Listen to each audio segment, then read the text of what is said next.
chasing this leak on my roof for years. I finally found that little son of a bitch. Where's that?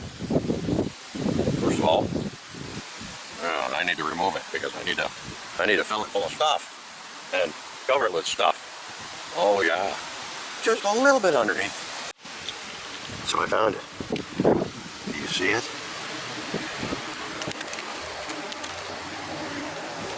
It's right there. I've been chasing that for years. That's it. Right there, I missed it. You can see I've gone all the way up and around it. I followed the tragedy of the drunk roofer, and I finally found the leak. Look at that. Watch. You see how it squishes in? Yeah. That's it right there. Tragedy of the drunk roofer.